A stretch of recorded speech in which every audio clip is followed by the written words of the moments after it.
point de l'or. Hippocampe et l'Académie de magie.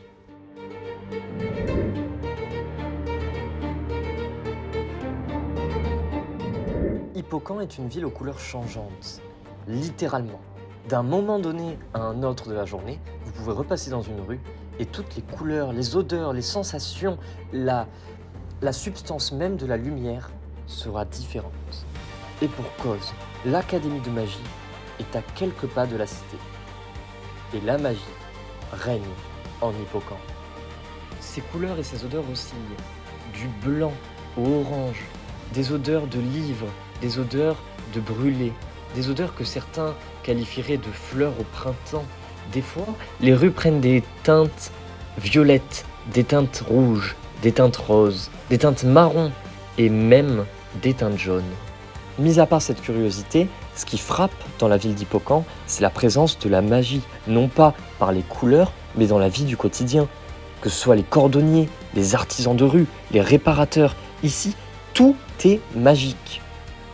Les fontaines, les stands de nourriture, la lumière la nuit, la lumière dans les maisons, la salière sur la table, magique.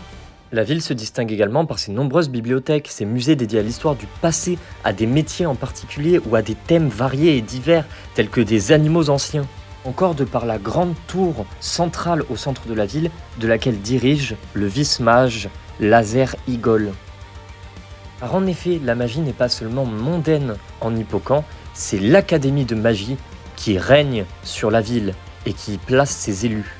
C'est relié par un grand pont arqué de pierres changeantes de couleur au large que se dresse fièrement l'Académie de magie d'Hippocampe.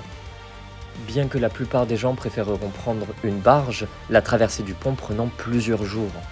Les hautes tours allant presque tutoyer la magie résiduelle qui s'est accumulée dans le ciel de par des milliers d'années de pratique de la magie. Une oddité qui s'apparenterait presque aux lumières célestes de Peredo. L'Académie de magie, bien que fondée avant les Grandes Guerres, ne cesse de s'étendre et de s'agrandir. Ses valeurs sont les mêmes que celles d'Hippocampe, puisque c'est elle qui les a instaurées là-bas. Une institution chérissant les sciences, connaissances et artefacts du passé comme des trésors qui se doivent être étudiés jusqu'à en extirper chaque secret, fonctionnement, anecdote intéressante à raconter le soir à la table de son Kerwan, dont on distingue 4 schismes.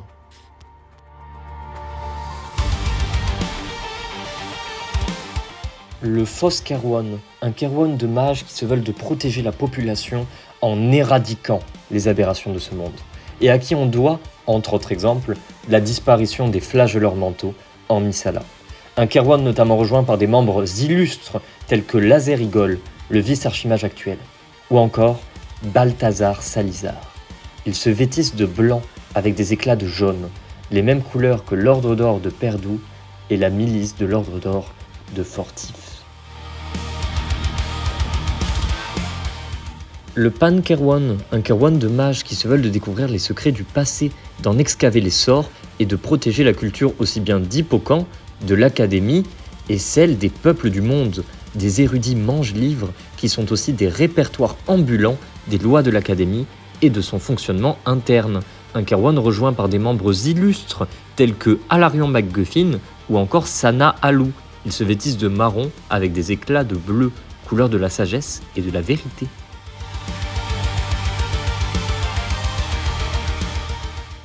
Le Ide Kerwan, un Kerwan de mages qui tente d'élargir les connaissances actuelles des arcanes en poussant la magie dans ses retranchements, en expérimentant, en enchantant. Ils sont également friands d'utiliser la magie dans des voies créatives, créant illusions, artifices, tours de magie, spectacles. Un Kerwan rejoint par des membres illustres tels que le charismatique Elio Rivescendre, mais également le Kerwan d'origine de Fizzle Durcaillou, l'actuel archimage de l'Académie. Et ce, depuis près de 600 ans, bien que l'archimage ne soit en réalité d'appartenance à aucun Kerwan et se doivent d'être arbitraires. Ils se vêtissent de violet et de orange, les couleurs de la rareté et de la créativité. Le Shiu Kerwan, un Kerwan de mage qui se dédie à l'art de la guérison, du soin des autres, des personnes dans le besoin.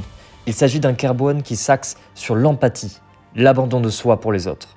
Il est rejoint par des personnages connus tels que Liane ou encore Miss Amaryllis, l'un des membres influents du crochet de quartz. Ils se vêtissent de rouge et de rose, couleur de la vitalité, mais également de la passion. Car cette vidéo est déjà assez longue, nous expliciterons tous les fonctionnements internes et tout ce qui est relatif aux apprentis dans une autre vidéo, et notamment en quoi consistent les entraînements du Foskerone.